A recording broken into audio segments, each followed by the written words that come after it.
Welcome to the Wildcast podcast, coming to you from Wildcast Studios with your hosts Adam Lund and Jeremy Boucher. Oh, welcome back to another episode of the Wildcast podcast, your unofficial voice for all things Moncton Wildcats. I am your host, Adam, and I am in studio. We're no longer joined by Jeremy in a secret location. He's here. I'm so happy he's back in the studio. Welcome back, buddy. Thank you so much. Thank you so much. I was expecting you to do my introduction as being joined by the most boring person ever.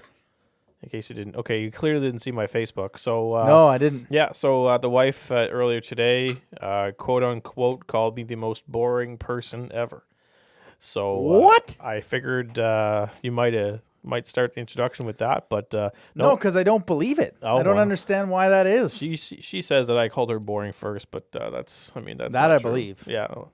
That I believe. Okay, maybe I did, but yeah. I am apparently the most boring person ever. So if you happen to see a change of my Twitter handle in the next few days, it'll be going to Boring Boucher. Okay. At Boring if it's available. But no, great to be back in the studio after the past couple of weeks being in a secret location here. So we're back on YouTube. Sorry. Excuse you on the cough there. I noticed you coughed a little. Yeah, bit. sorry. Here. Yeah. I was here. Yeah. Sorry, it's just getting a little under the weather here lately. Great Probably to be back shouldn't on cough YouTube. when we're back in the I studio. know, bad look on the show here. Great to be back. Yeah. It was a long couple weeks of being in my bedroom or being at my kitchen table, and then just hiding here. We're back. Our smiling faces are now being seen again by the lovely audience tuning in, and our voices are being heard again, and so it's very exciting. Now, first of all, I wore my Daddy to an Angel hoodie for those watching on YouTube, because a couple weeks ago you asked me if I just was wearing a hoodie that said Daddy, and I don't exactly wear those around. But just before we got kicked off on the show here, you again, if you want to win things and you need someone to put their name in a hat for you, this is the guy to get it done. I don't know if you remember earlier this year, he won a PS5.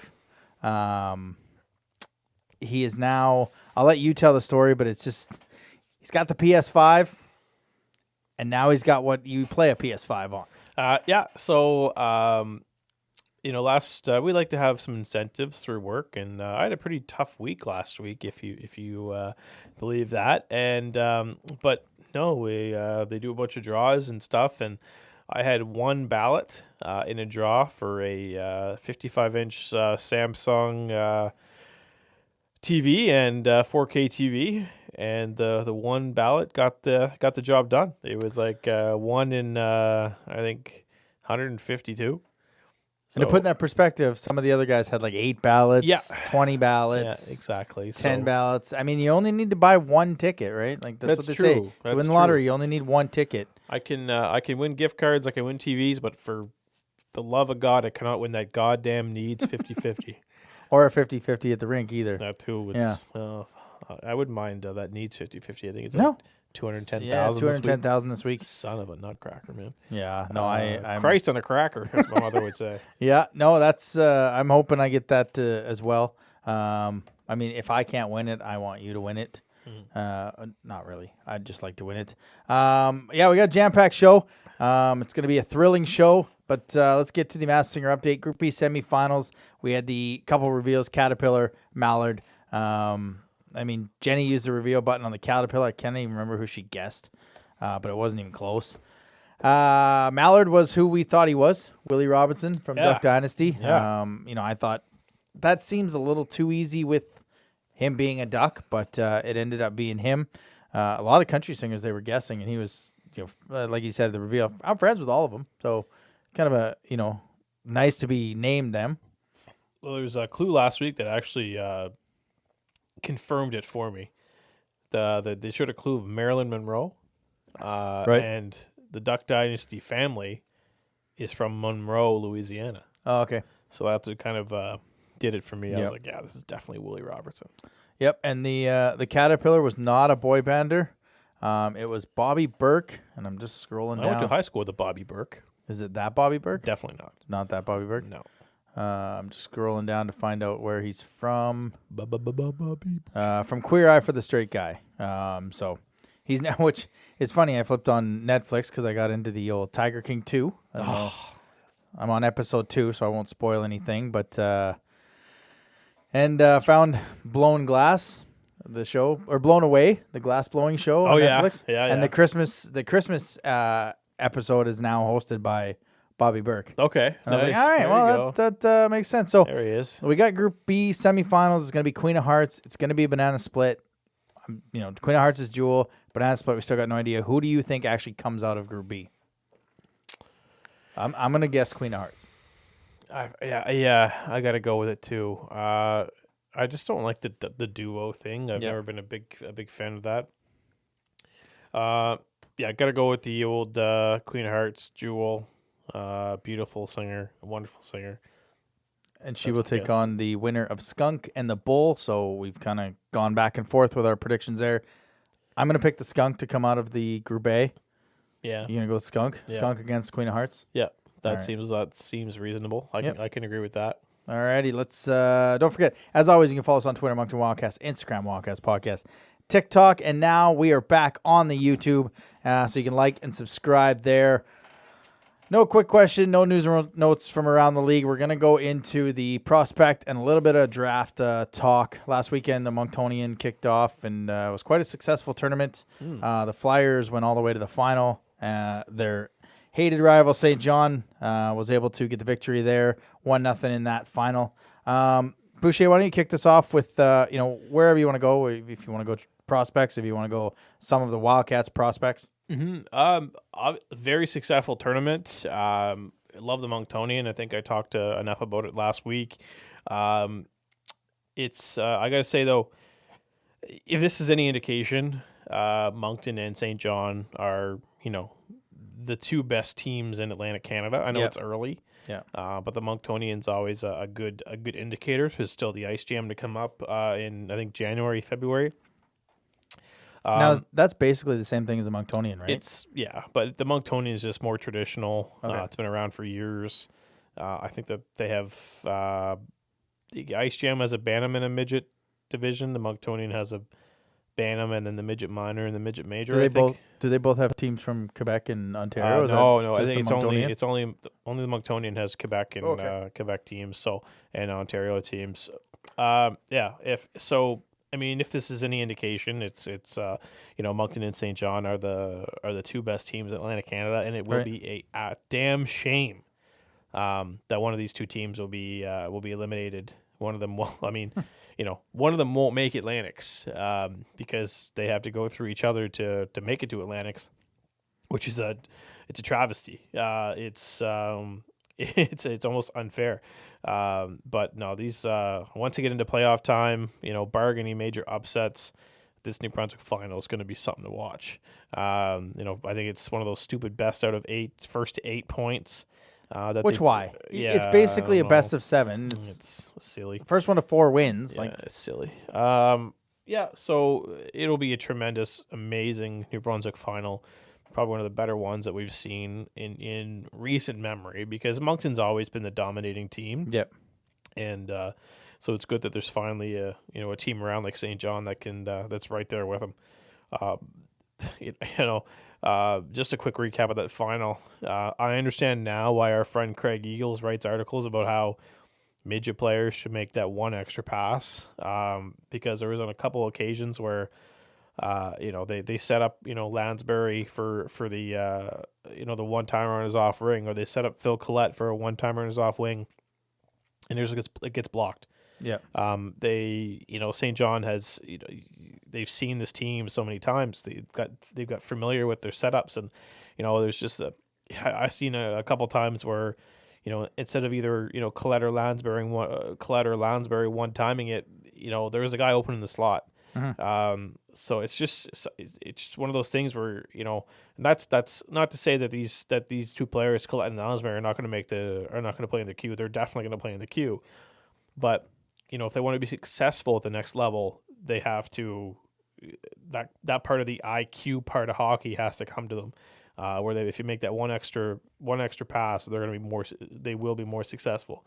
So it's just something, you know, I'm not critiquing them or anything like that. I'm not an expert, but that's just something that I noticed. And it wasn't just the final game. I noticed it a lot, you know, watching the Flyers, and not just the Flyers, like a lot of these games too. Like, you know, I thought it was a little silly that you had to pay to watch these streams of the Monctonian. Fortunately, you know, if you knew the right people, they would tell you that, you know, these games are actually being streamed on respective teams' Facebook pages. Yep. So that's kind of where including the Flyers. Yeah, the Flyers showed everything. Yeah. Every game, semifinal, final, you name it, they had it on their Facebook page. Yeah. I saw one, it was Cole Harbour and the East Coast Blizzard. And the East Coast Blizzard had it on their Facebook page with really good play-by-play. Like, oh, really? They must have had a guy kind of either in the rink with headphones on and a camera and really, really good play-by-play. I'm not sure what his name was, but shout out. Yeah, 100%. It was fun listening to this East Coast Blizzard guy. He you can tell he's not a pro on the old play-by-play, because at one point he said, I think Cole Harbour scored a goal, and the next thing you hear him say is, well, you can tell the opposition team just scored a goal because a bunch of angry face emojis just popped up on my screen. So that made me chuckle. I thought that was really good. But it was actually really good tournament. Yeah. You know, prospects wise, I thought you know, Lansbury had a great tournament. You know, except for the part where he took out Cooper. Was it not Cooper Fleming? Was it Cooper Fleming? Kiefer Thompson. Kiefer Thompson against the Islanders in the semifinal. Semifinals. Yeah. Quarterfinals. Sorry. Yeah. Took out another Wildcats. Innocent looking play. Which, I mean, I was there. Yeah. Was there to see the Flyers. I went on Saturday. Layla's in Ontario. I've got nothing better to do, so why not go watch a bunch of prospects? Ben Mercer, he was taller than I thought he was. I thought he was a little guy. That Subaru Steel, they had one line. It was his line, tall kids. Smooth skater, they ended up losing in overtime to Cape Breton West Islanders in a really good hockey game. Cooper Fleming for the Max, he had a shutout in the one game I saw. Really good goaltender. Tracked the puck really well. Made big saves when he needed to against Cole Harbour. Kiefer Thompson, he didn't play the first game I went to. He played I think 7 minutes of the game against the Flyers, which I was really excited to see, because that's what you want to see. You want to see our guys go against the best, you know, in the Flyers. And they only scored one on him. He played really well. Who else did I see? I think you know why Cooper Fleming's such a good goalie, right? Why? Because his goalie coach is Brandon Tebow. Good call. Nailed it. You know, I had people reach out to me. Ryan Hackett looked pretty good. Yeah. For the Northern Moose. Wasn't the biggest guy, but it's kind of funny. You go to the games and you remember that these kids are 15, 16, so they haven't quite developed even into 16 Q bodies yet, let alone you know, adult bodies. Couple prospects for the upcoming draft I was talking to you about, like, because you basically know a lot of the guys. Like, who should I be watching? Lincoln Waugh for the Islanders. Charlottetown, yeah. Or Charlottetown Knights. Did I get those two teams? Yeah, it's the Moncton play-by-play guy kept saying Charlottetown Islanders until I think the third period of the game, he's like, I'm sorry, folks, I just realized I've been calling them the Islanders. They're actually the Knights. Well, and it's you're watching the Cape Breton West Islanders, and then you watch the Charlottetown Knights. So, smooth skating defenseman, makes a good first pass out of the zone, calm with the puck, little small. I was talking to Mike. I think he's maybe around 7'8" guy. Can get a little higher if he gets a little bit, grows into his body. It's kind of what I figured. Lincoln Waugh? Yeah.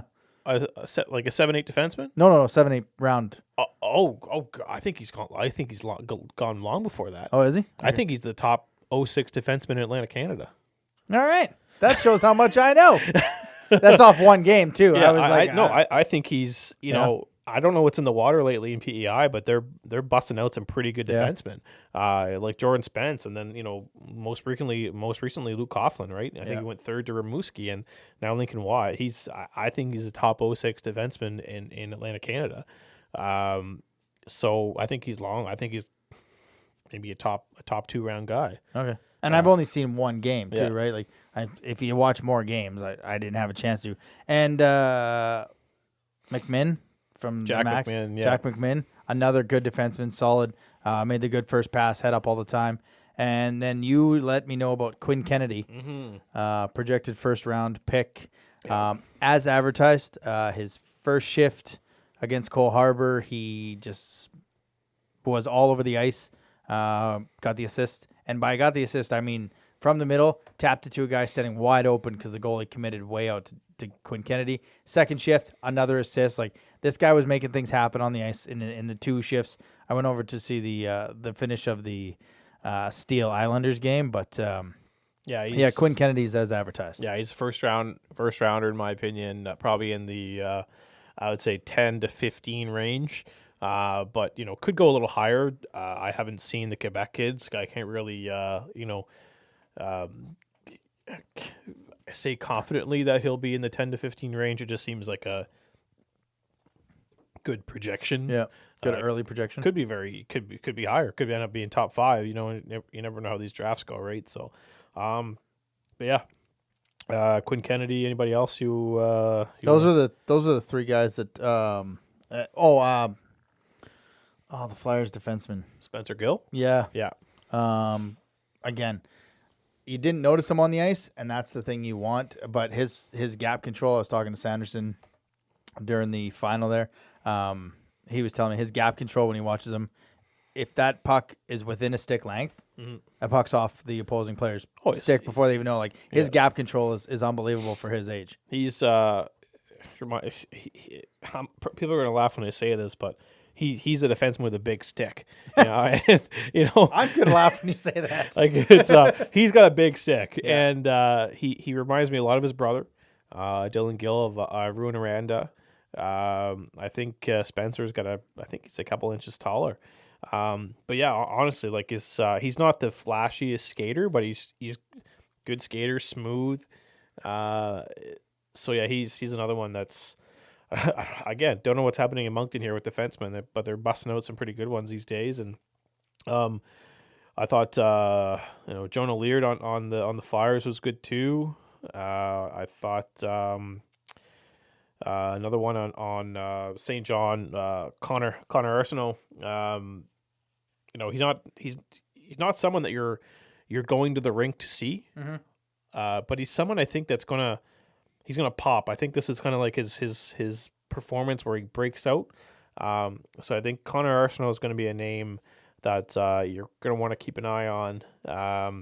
Another one is also on the Max was Callum O'Coin or O'Coin. I'm not sure. It's probably O'Coin. This kid's been scoring at every single level, and he's just.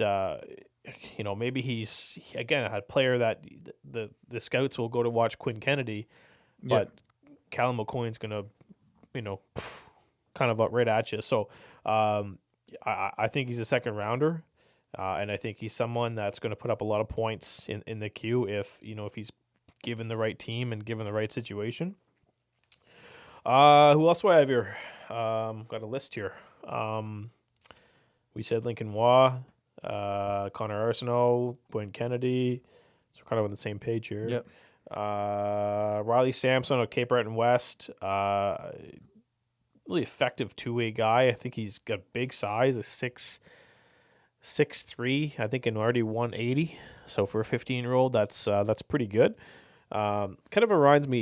I think his forecheck is kind of his bread and butter.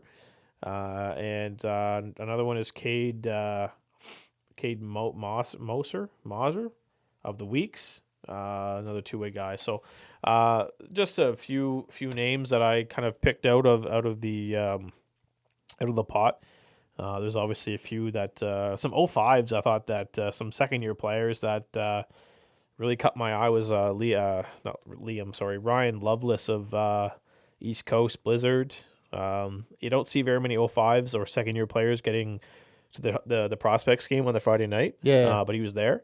And Jacob Kane on St. John, another 05 that I thought was really good. Angelo Fullerton on St. John was really good for an 05. Ledoux, Sam Ledoux, I think his name is. I think he's out of the Max program. Just some second year guys that have really strong tournaments and are making cases for themselves to proving those 18 teams wrong that they didn't get drafted last year. I'm looking forward to the next big tournament, which is the CCM Challenge in Quebec. So the maritime teams will go there and play the midget AAA teams in Quebec. I mean, obviously, it's the competition is a lot tougher because the maritime teams, they're not as good as the Quebec teams, but this is a tournament where the good maritime players will stand out because you're going up against the best of the best in Quebec. Right. So you're if you can stand out in this tournament as a maritime kid, you're probably going to see your ranking jump up a little bit. There we go. That was that. That was fun. Yeah, I actually took part in Draft Talk. I'll have to get better at the old evaluations and what round. You never know, right? Because we haven't seen the Quebec kids, and I'm like, I'll give them a mid-round grade because you forget there's 14 rounds. So yeah, I'm giving them a mid-draft range. I'm like 7-8. Well, he's probably going to go earlier than that because there's probably not going to be a lot of defensemen on there. But is Samuel LeBlanc drafted, the Flyers goalie? I don't think.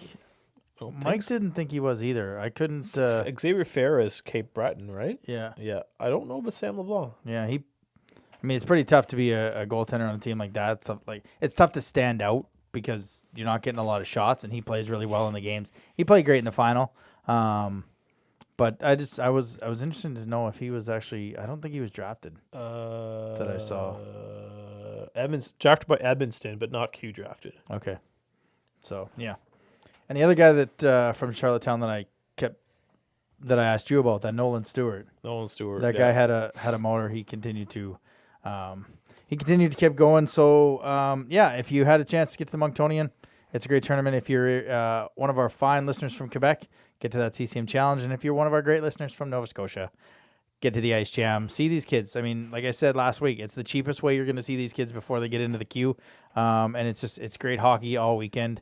So that's it for that. It's good to talk drafts. We'll have a little bit more of that as we get into the next few weeks after the CCM Challenge. Yeah, because the trade deadline period's coming up. But let's get into the Weekly Rewind.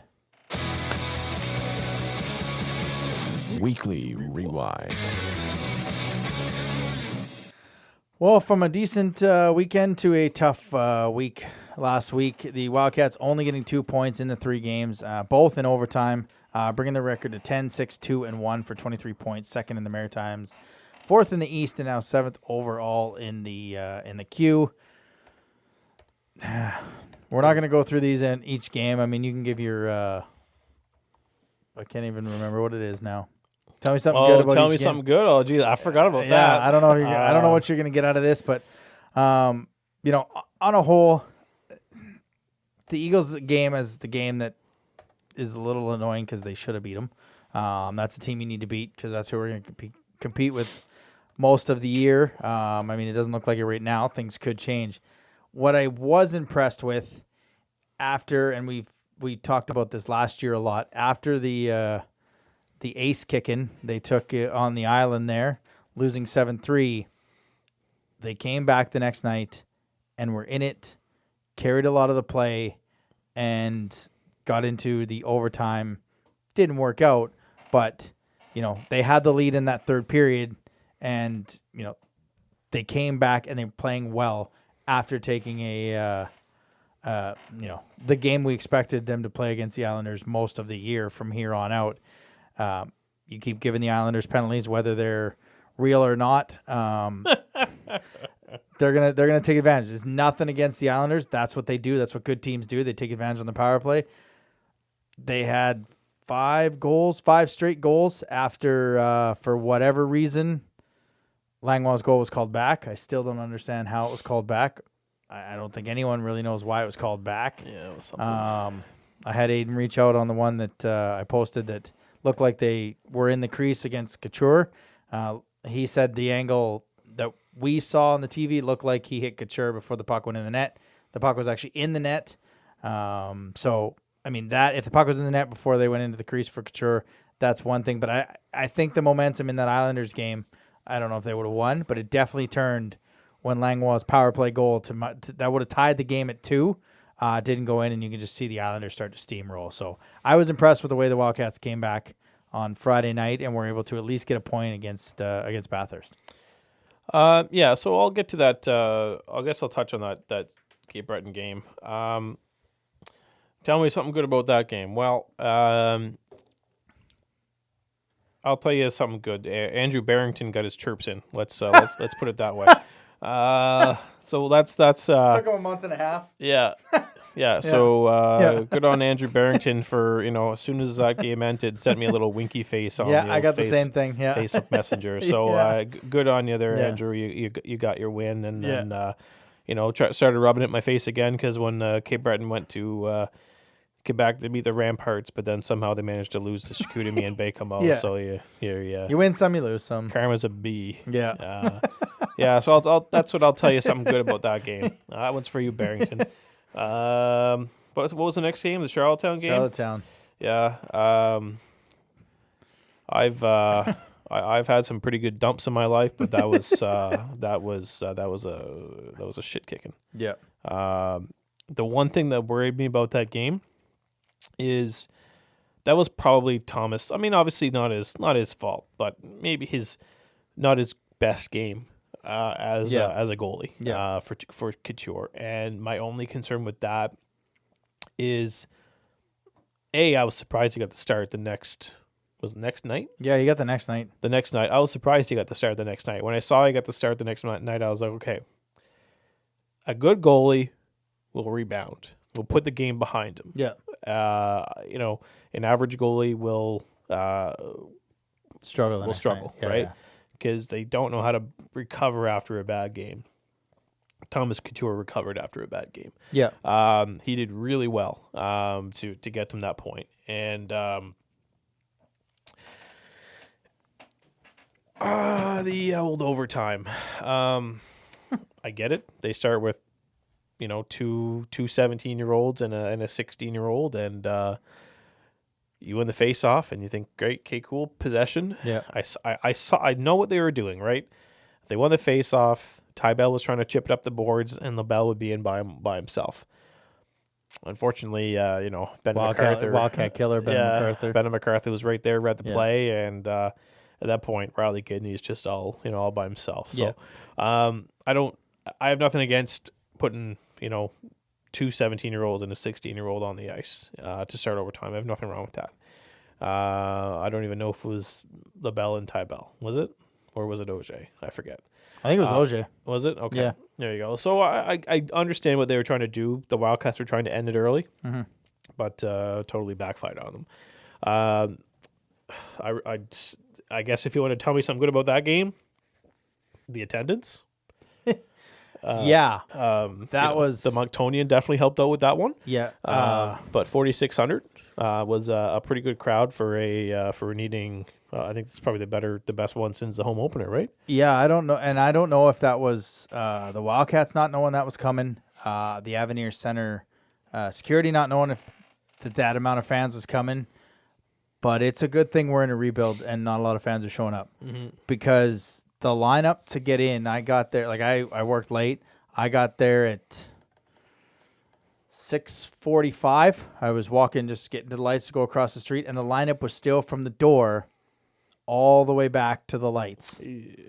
Just checking vaccine things. If we're gonna have eventually we're gonna have the Timbits game, I think in January. Yep.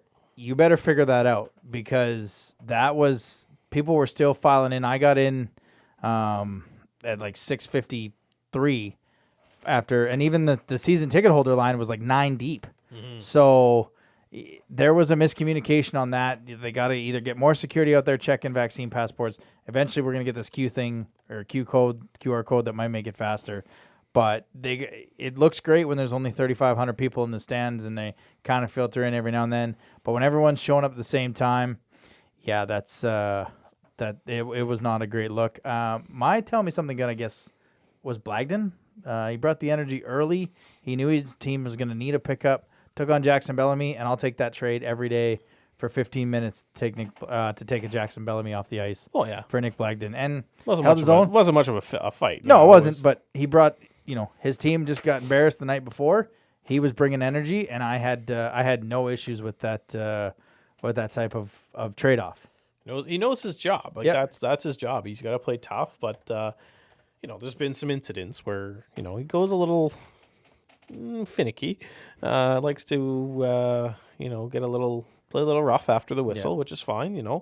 Everybody likes to play a little rough, and depending where you are, and got to pick your spots. That's right. When the bedroom door is closed, that's a good spot to pick. But not when the refs are looking. Yeah, that's that would be the other point. So yeah, so now we get into this week. We've seen two of the teams we expected to compete for the President's Cup in the past 3 or 4 games. Bathurst, Charlottetown, Shawinigan. Bathurst doesn't look like it, but preseason they were. Thursday will be no different as the Patrick Waugh and the Remparts make their trip. Still kills me that that's advertised in the rink. They advertised that. Didn't even talk about the Baie-Comeau toy drive game, just all about Patrick Waugh and the Quebec Rempart coming. First time they've making the trip to the Avenir Center since they were the team that beat us in 2019-2020 to stop the streak. And then Friday we get the Baie-Comeau. I mean, you've said it umpteenth times. We're not supposed to beat certain teams, and we've beaten Shawinigan, we've beaten Charlottetown, we've beaten St. John. What are we expecting against Quebec? First of all, I'd like to have Barbashev and Loshing back. Can confirm. Yes, I would confirm that. Good. I would like to have them back too. Okay, not that they're playing. I thought you were confirming their returns. No. Okay, imagine I was confirming that. Wow. Holy, so that insider. Would be nice. Yeah. Obviously we'll be without Morin because he'll be away at the Capital City Cup or Challenge thing or whatever. That is gonna hurt. Yeah. So a lot. But hey, it's one of those things where we have to beat Baie-Comeau. Yeah. And if we can put up a fight against Quebec, we're in good shape. If we can get 3 points out of these 4, I'll be happy. If we can get 2, I'll be happy. Anything less than 2, I'm not going to come on here and take a giant dump on this table next week and say this is to summarize the past 2 games. Yeah.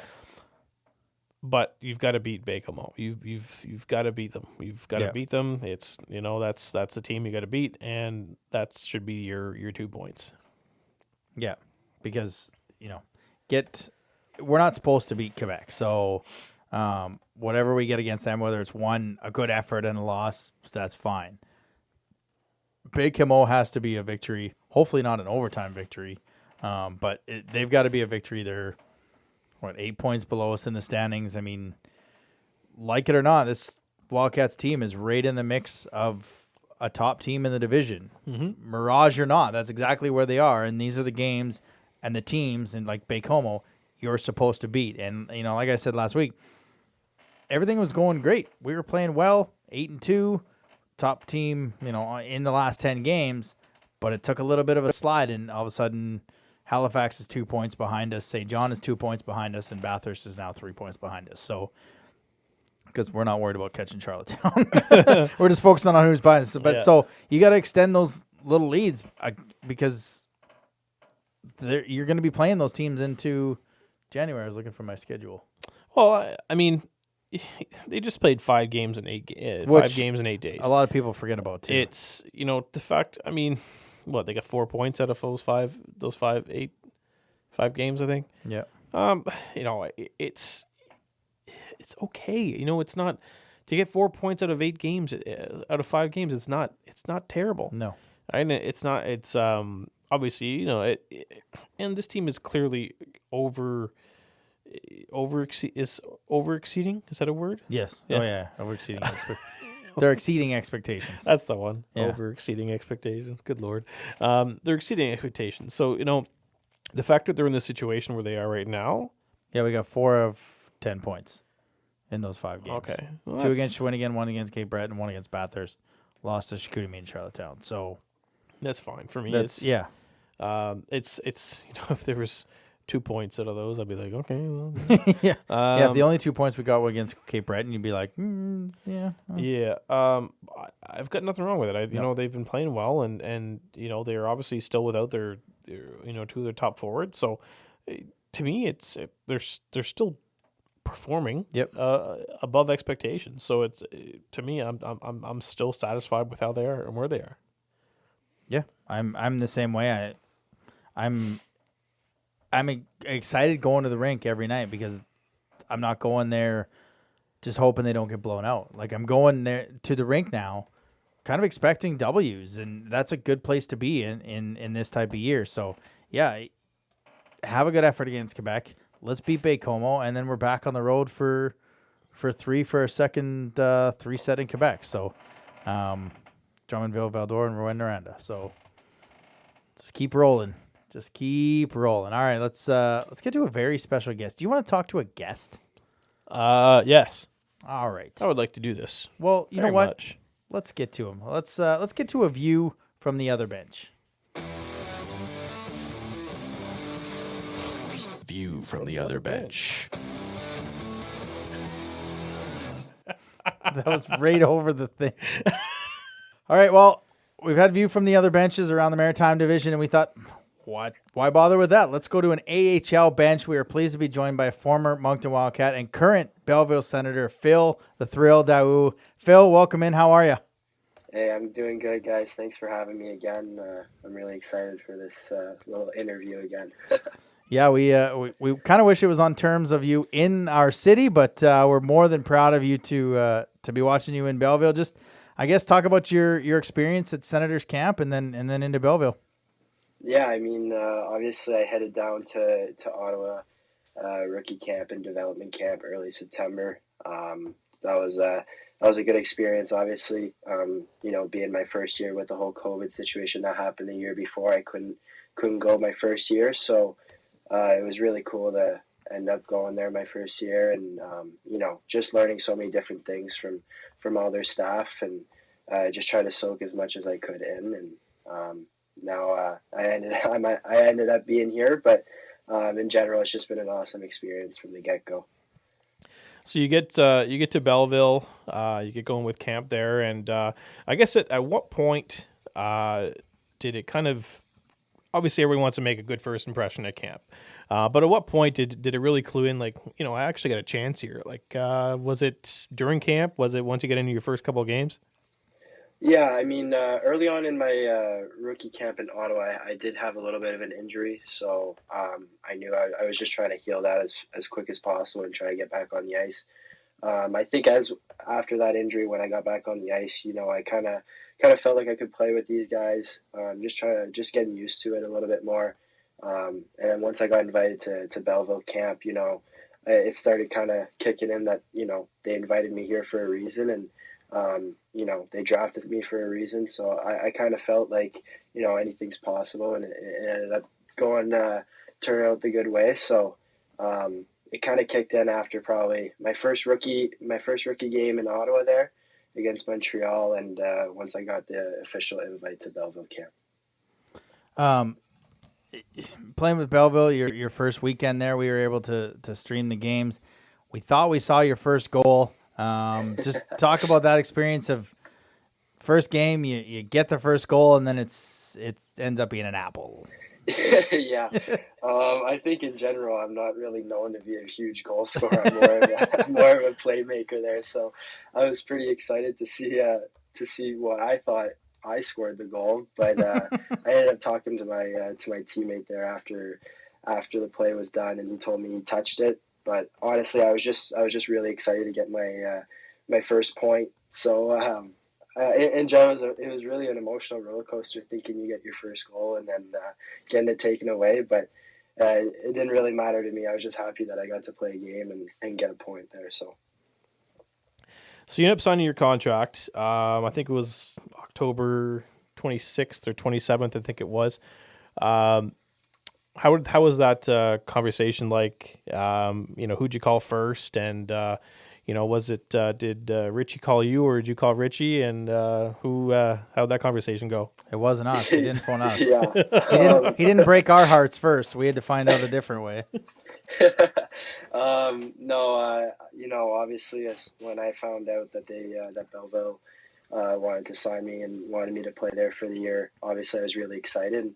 There was a lot of emotions going through me. The first people I called were probably my parents, my mom and my dad, just letting them know that one, I was going to be playing in the American League, and two, going to be a lot closer to them. So. It was, it was a lot of highs and lows at the same time. It was really hard for me to, not going back to Moncton, but at the same time, it's obviously just the next step in my hockey career, and I was very excited. As well, Richie gave me a call a few days after the news came out that I had signed my contract.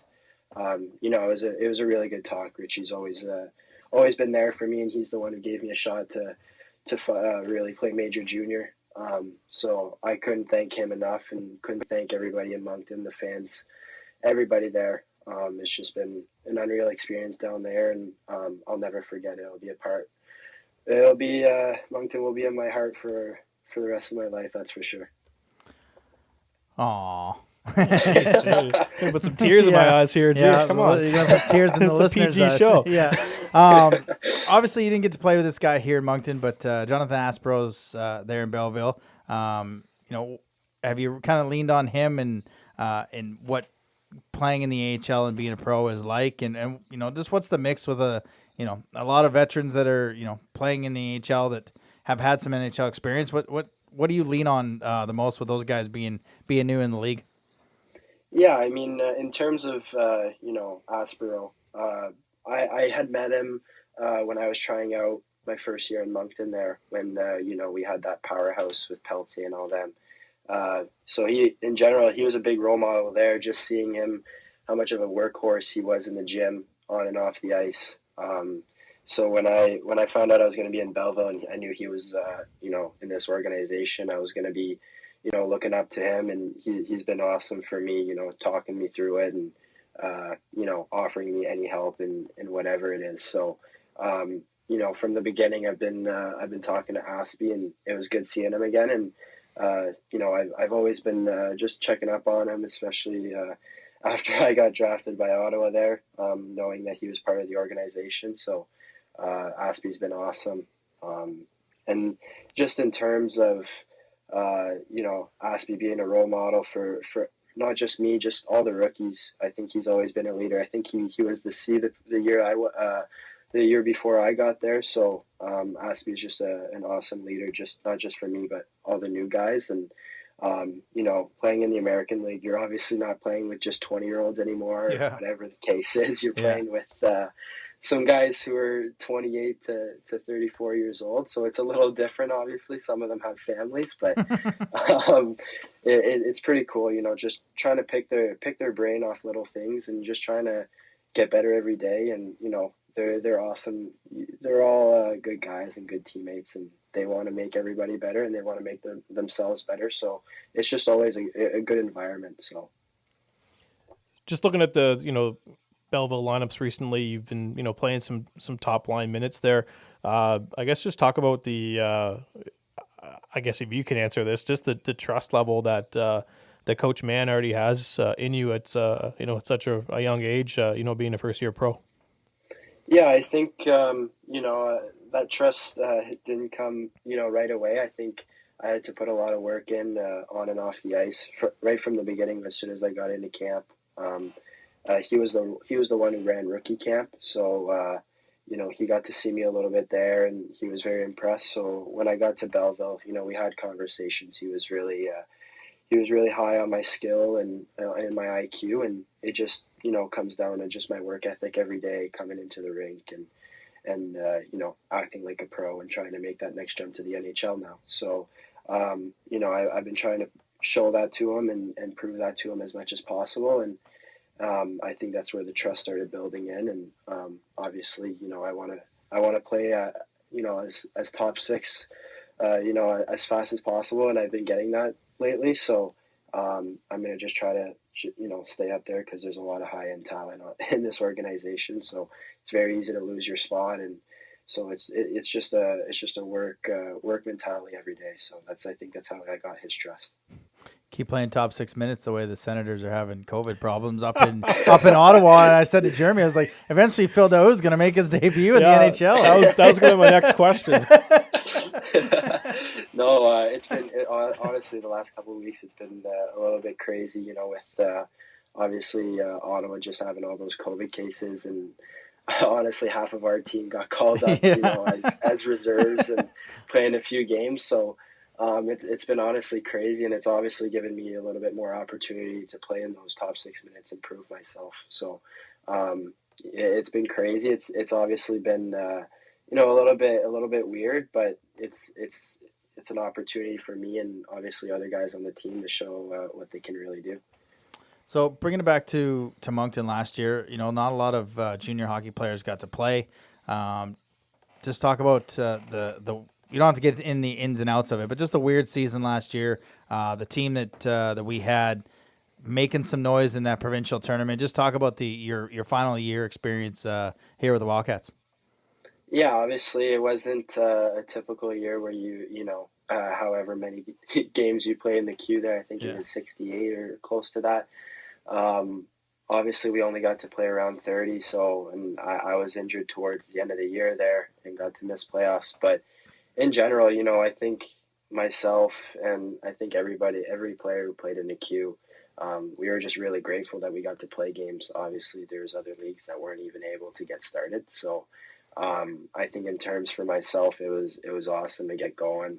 And just being there, practicing every day, even with the pauses, I think it was good for our development, and just having that mentality that you're going to have to wake up early every day for school and get a practice in, get your training in. So even though it was a weird season with all the pauses and all the COVID cases and et cetera with the border restrictions, I think it was really good for us, even though we were playing the same two teams for probably the last 3 months.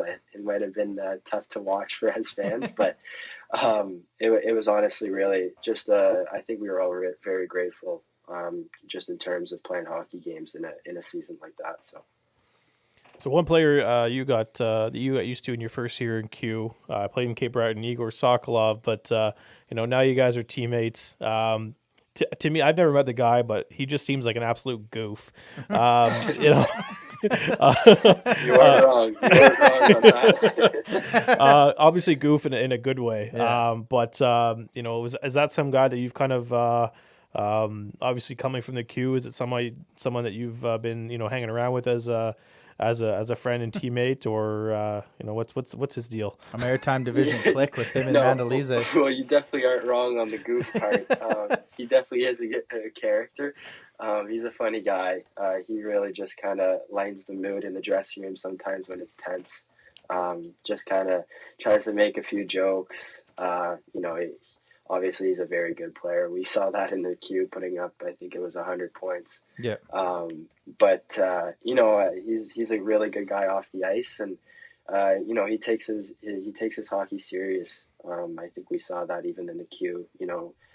Doing stuff on and off the ice. We saw videos of him, and we had to watch him a lot our first year there, obviously. But he's a shooter, and I try to get as many things from him as possible to become a goal scorer like he is. But no, he definitely has a goofball in the dressing room. But overall, just a really good guy. And yeah, I mean, I try to stay around him as much as possible, just to. Sometimes as a rookie, you kind of are nervous and a little bit odd man out sometimes, but he makes everybody feel right at home, and that's why I really like the guy. He does. He seems like that. He's someone I want to hang out with. Yeah, exactly. Yeah, and after the game, hang out. I guess one last fun question: Sunday, December 26th against the Marlies. Will you drop the gloves with McKenna if you guys are both playing? Is that Oh, a game boy. people in Moncton can tune into if you guys are going to drop the mitts? I wouldn't say neither of us are two big fighters there. So if I asked Set him, the I'm tone not too early? sure he'd. Yeah, I don't know. Depending how the game goes, I might, but I don't think that's our playing style. But who knows, right? It's when the game starts, when the puck drops, everyone's in a different mood, and everyone's focused on their own play and their own team winning. So who knows? I kind of spoke to him a little bit. We had a game against them a few weeks ago, and I played against them. So just said hi to him, and obviously, just he was an old buddy, so I just caught up with him quickly there, and it was good seeing him again. If you really want to go viral, just drop the gloves and just give each other a hug at center ice or something. Yeah, that'd be a good trend on TikTok. I think I can go pretty viral on there too.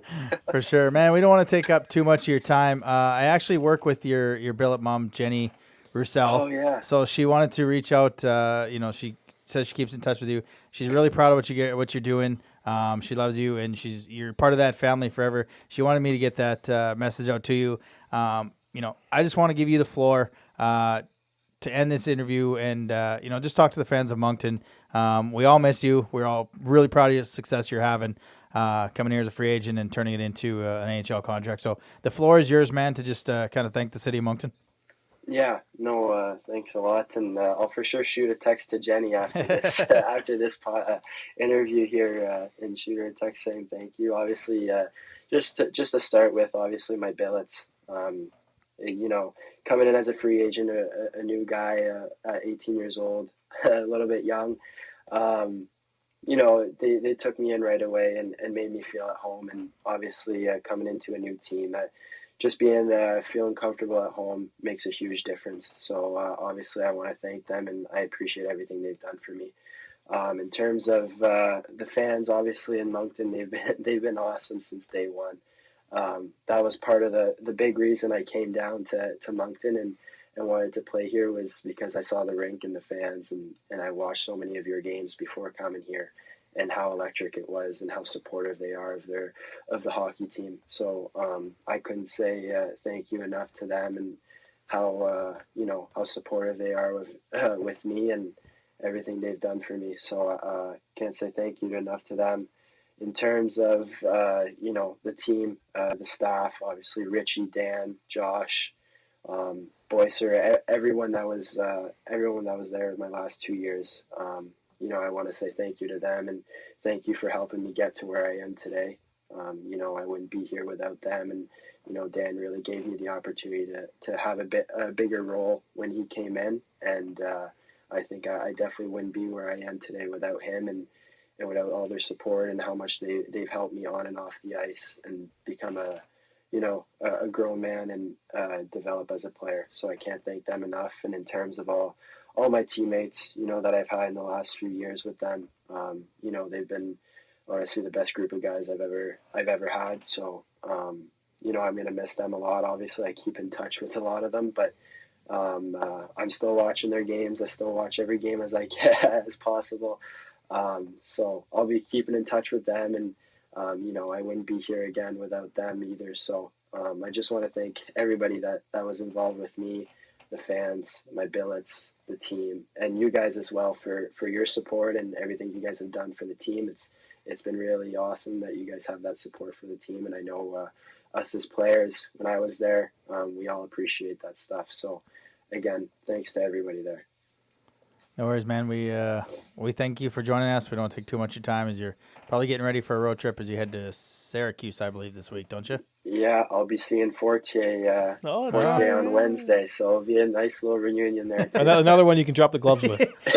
Yeah, I'll become a goon. Just a viral sensation, drops the gloves and gives a hug and skates to the penalty box. Yeah. No, I'll be heading up your way. I'm actually I'll be going to Ontario for Christmas, so there's a game. Awesome. I've got December 30th against the Marlies, so if hopefully, if there is a game against the Marlies for you and McKenna to drop the gloves, I wouldn't mind being in attendance to watch that. Yeah. But no, I fully expect that game for you to score the overtime winner, then do the old stick toss in the crowd right into my hands. So we'll have that one circled in the calendar. For sure, that's awesome. No, I'll for sure try to do that little stick toss that Jack Hughes and Trevor Zegras did, but we'll see about that. Hopefully, we don't go to overtime. Hopefully, we just take the win in regulation. Speaking like a true player, just take the W in regulation. All right, Phil. Thanks for joining us. We really appreciate the time, man, and continued success in Belleville. Thanks, guys. Thanks a lot, and anytime. Yeah. So 5'5" and 100 pounds. He was tiny. 5 years ago, doing incredible things right now for his hockey career, and you and me both. When the Senators got all those COVID cases, I was like, Jesus, is he going to get a 2-way contract here? Like, I was like, they keep going through names. He's eventually going to top line, top 6. Eventually, he's going to get there. Yes, but that'll come. He's if he keeps working his arse off, he will make it. But it's great to talk to Phil. I think we'd love to have him here, but at the same time, it's great to see him succeed in the AHL. And anytime you see a player move on, it's like that scene from Wedding Crashers where it's like, oh, we lost a lot of great men out there. To the Senators? Yeah. Trades, free agency. Yeah, exactly. All right, well let's get to everyone's favorite part of the show. Eric Murray, realtor, buy your house from him. Stick Tap of the Week. Thanks, Johnny. Thanks, Johnny. Once again, part of the show. So this interview with Phil Daoust could not have been made possible without some help. We reached out to what's his name here? David Foote. Coordinator, Media and Community Relations. There you go. Media and Community Relations Coordinator for the Belleville Senators. So we want to give a special shout out to David, Mr. Foote here for hooking us up with that interview. It appears to be a lot easier to get a pro player on this show than it is to get a Wildcat on this show. So we appreciate that, David. I can't wait to get to that game against Toronto. I will be so happy if McKenna is in the lineup for Toronto, especially if they drop the gloves and hug. Yeah, that'll be something. I would not. I think I'd probably cry, but cry because I'm pissing myself from crying. So that would be something else. Obviously. We wouldn't complete the stick tap without making a special mention of the winners of the Monktonian. The under 18 division was a St. John sweep. The Vito's winning the under 18 major division, and the St. John Knights winning the under 18 minor division. And then of course the secret Rangers of the Bantam division, or under 15, I think it's called. Yep. We don't know. I think it's East Hants that we said. I think East that's Hants. kind of where I figured it out. Yeah. Anywhere, somewhere in Nova Scotia. They beat, I think, the Novas, which are kind of the feeding. They go on to be Cape Breton West Islanders, I think it is. So, the lone goal for the Novas in that championship game was Brady Peddle. And if that name sounds familiar, yes, it is the brother of Tyler Peddle. Who, of course, appears to be only worth crappy assets, according to St. John, Cape Breton, sorry. So, Tyler Peddle. Yeah, I've heard of his brother, I think. Yeah. He plays for Drummond. Cape. No, wait, Drummond. Yeah, Drummondville. Yeah, Tyler Peddle plays for Drummondville. Yeah. And, of course, he's probably he's got the most goals as a rookie right now, but apparently wasn't worth more than a bag of pucks at the draft. So also that's my shot at the Cape Breton GM, as I like to do on almost a weekly basis. Yeah. So there you go. Stick Tap of the Week is over for until next Wednesday. This one's for you, Mr. David Foote of the Belleville Senators, and of course the winners of the Monktonian, the St. John Knights, the St. John Vito's, And the Rangers of wherever you're from. Did you see the one player for the Knights? Yes. Matthew Sims played both championships. Won the Monktonian for the in the minor division, and then literally played an hour. That can't be a long list that's done that. No. I want to. I don't actually know this, but I got to believe he's maybe one of, I would say, 5 in 40 years that played both. Well, the midget minor division only came in a few years ago anyway, so this has got to be a first. Yeah, okay. I think the Monktonian was always just a midget AAA tournament. Okay. And they added the minor division for midget, then they added the Bantam AAA division. So this is definitely a first, having a player win the championship in the minor division and then literally suit up a couple hours later and play and go out and win the midget major division. So these kids and their stamina, eh? Yeah, really. Yeah. I mean, I'm tired watching them You want to play. talk about stamina. I mean, the Charlottetown Knights played 3 games on Saturday. Yeah. Like, it's almost unfair. And then to have to cap it off by playing the Moncton Flyers, I mean, that's almost unfair. I would like to see this tournament extended another day. Make it a Wednesday. Yeah, well, the max midget tournament, or I guess the max U18 tournament now in Calgary, it's a week long over Christmas. Yeah, like it starts on the 23rd or the Thursday before, and it goes. And the final game is at the Saddle Dome on New Year's Eve. So, I mean, that's something. I don't know how they could do that with the ice jam and jamming everything together, but they got to extend it. That's a lot of hockey, and it's especially when the kids aren't used to it. Like they're not doing it every weekend. They're playing maybe 2 games one a day, but they're not playing 3 in a game, 3 in one day. Like that's it's unfair. I'd like to see that. Yeah, I'd like to see it change. I wouldn't mind having it for a Wednesday to Sunday tournament just to avoid something like that from happening. That's just an injury waiting to happen. Yeah. Have your quarterfinals Friday, your semifinals Saturday, and your finals on Sunday. But that's excellent stick tap there, Mr. Boucher. Cool. The Stick Tap of the Week, sponsored by Eric Murray Real Estate with the RE/MAX Avante team.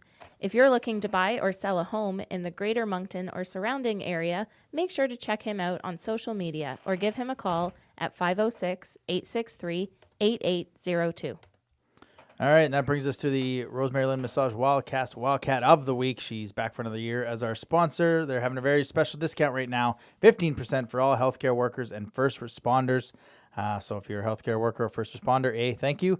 B, go to rosemarylynnmassage.business.site. Download the coupon until January 1st, 2022, which is crazy. It's almost a month and 10 days away. And if you want to relax from all the craziness out there, just give her a call at 506-830-1224. The Wildcast, Wildcat of the Week. Again, another week of a player that's going to win it twice this year. He's got a 5-goal streak going. 3 goals in 3 games this past week. He was my pick to be the leading scorer. Kalmakoff has given him a run for his money, but I mean, this guy's come in and just taking his game to the next level. He's got 6 goals in 8 games in the month of November. It is number 18, Vincent LaBelle. That's it for us. Thanks again to David Foote of the Belleville Senators for arranging the interview. And, of course, thanks again to number 1 in our hearts, number 10 on the ice. Phil, number 7.